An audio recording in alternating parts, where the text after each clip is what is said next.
Et c'est l'un des objectifs de la rénovation urbaine des villes de Pointe-à-Pitre et des Abîmes, l'un des plus grands programmes lancés en France. Il a été signé en 2006. Un vaste chantier dont la première tranche doit s'achever en 2020. Il coûtera en totalité près d'1 milliard d'euros, financé par l'État, les collectivités locales et les fonds européens. Avant de recevoir le député maire des Abîmes, Éric Jalton, je vous propose de faire un point d'étape sur cette rénovation aux Abîmes avec Éric Rayapin et Emmanuel Gir. La rénovation urbaine aux Abîmes s'est concentrée sur deux grands pôles, le Rézé et Grand Camp. Deux zones différentes qui ont nécessité des approches spécifiques. D'abord au Rézé, de visible il y a les 68 nouveaux logements locatifs sociaux, mais aussi l'aménagement du boulevard de la Rénovation. Jouxtant la zone d'activité commerciale, cette voie était jusque-là dédiée uniquement à la circulation. Elle a vu la construction de ces conteneurs aménagés qui accueilleront une quinzaine de commerçants régularisés et organisés autour de l'hygiène sanitaire. Des commerçants issus de la rue de Marie-Galante et du canal du Rézé, lieux chargés d'histoire qui ont connu une mise à niveau de l'éclairage public, des pistes cyclables et des sentiers de promenade. Des améliorations qui ne laissent pas insensibles certains anciens du Rézé. Le Rézé date de 1954, donc ça fait 62 ans. Il y avait des travaux à faire. J'en avais parlé personnellement avec l'ancien maire, M. Jalton. Il y a déjà 35 ans de ça, qui parlait de rénover, de faire, mais qui n'a pas pu le faire. Il n'y a peut-être pas les moyens financiers. Et j'en ai discuté aussi avec Daniel Marcin qui parlait.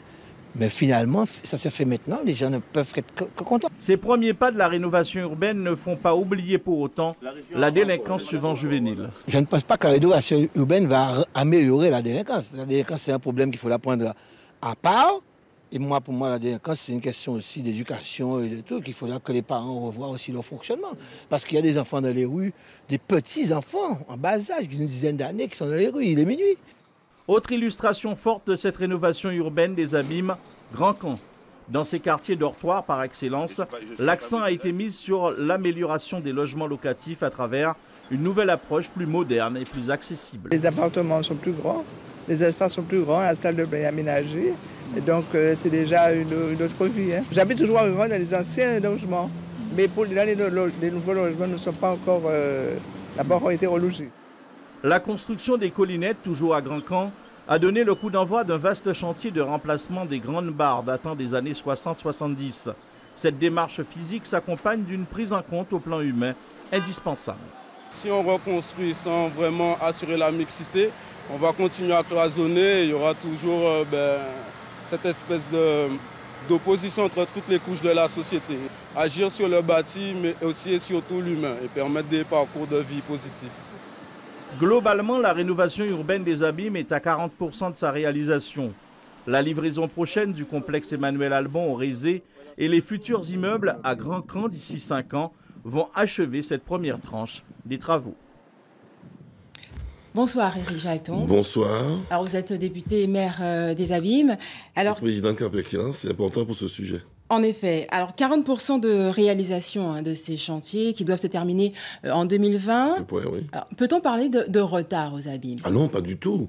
Contrairement à ce que vous avez dit, un petit lapsus sans doute. Ça n'a pas commencé, on a signé non pas en 2006, c'est-à-dire sous l'ancienne mandature, on a signé sous ma mandature. Après les élections de 2008, quand je suis arrivé, en 2009, précisément le 3 juillet 2009, que cette convention partenariale a été signée, avec un avenant de plus de 100 millions d'euros encore, de quelques années après.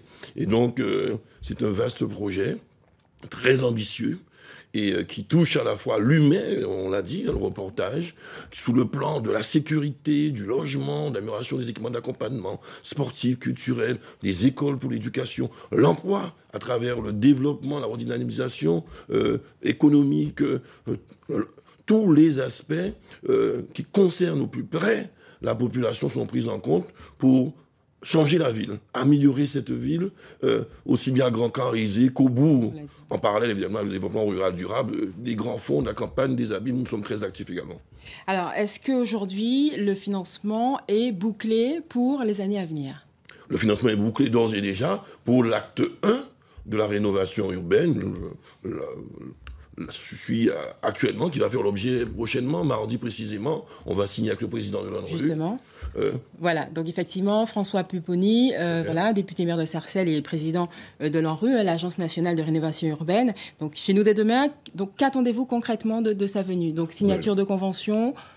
Il vient pour, j'allais dire la forme, pour aussi qu'on puisse remercier et pour aussi voir toucher du doigt l'opérationnalité, vous avez dit 40% de réalisation d'ores et déjà, donc on n'est pas en retard. Pointe-à-Pitre, c'est 75%. Pointe-à-Pitre a signé avant nous. Il faut donner les informations qu'il faut. La marge de quelques années avant nous, donc c'est un peu normal qu'ils soient un peu en avance. Mais sur bon nombre de points, notamment la clause d'insertion, nous avons non seulement rattrapé, mais dépassé Pointe-à-Pitre. Mais je ne dis pas davantage, puisque je ne suis pas en compétition, évidemment en tant que président de Cap Excellence, avec mon collègue maire de Pointe-à-Pitre. Donc on avance et on n'a pas de retard. Il y a quelques anicroches, vous savez, c'est un dossier complexe. Il faut à la fois refaire les réseaux, enfouir les réseaux d'électricité, de téléphone, d'éclairage public, revoir l'assainissement, parce que bien souvent, malgré les études, on tombe sur des canalisations usées, d'eau usée, donc on ne peut pas. Donc il faut refaire des études, ça retarde les chantiers, la population n'est forcément pas contente, mais Paris ne s'est pas construit en un jour, ni Grand Camp, ni Rézé. Oui, alors les commerçants se sont plaints d'une perte de chiffre d'affaires. Qu'est-ce que vous leur répondez? Comme dans toutes les rénovations urbaines, les chantiers, forcément, ça freine la population. Oui, ça freine l'accessibilité des commerces.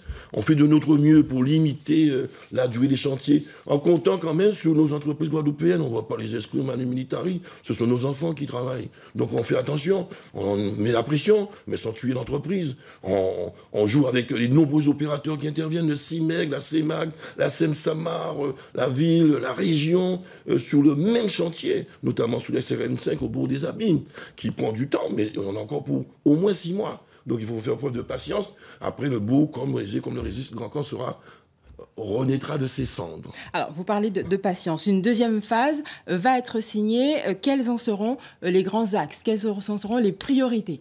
Les priorités, ce sont... On va tout mettre ensemble. C'est-à-dire le contrat de ville, les politiques de droit commun, politique de la ville en même temps, renouvellement urbain, rénovation urbaine, l'acte 2 va être mis ensemble en ciblant un certain nombre de quartiers prioritaires, au nombre de 7 à 9, sous les Abîmes, sur Pointe-à-Pitre, un certain nombre de quartiers de veille aussi, où le droit commun intervient davantage en termes de politique de la ville, sur l'ensemble des Abîmes, Pointe-à-Pitre, Tébémao, puisque c'est Cap Excellence sur la maîtrise d'ouvrage désormais, pour traiter l'humain. Dans toutes ces dimensions que j'ai évoquées au début de mon intervention, la dimension sociale, l'accès à l'habitat, l'accès au logement, l'accessibilité pour les personnes handicapées, les personnes âgées, l'éducation de nos enfants, les équipements d'accompagnement pour le monde sportif, culturel, artistique, l'aéroport même, en complémentarité avec tous les autres projets qui jouxtent le nôtre, notamment les abords d'aéroport qui vont totalement rénover. Merci, monsieur Éric Jalton. Donc je rappelle que vous êtes député maire des Amis, mais bon, tout le monde le sait. Et président de Cap Excellence. Et président de Cap Excellence. Très bien, merci.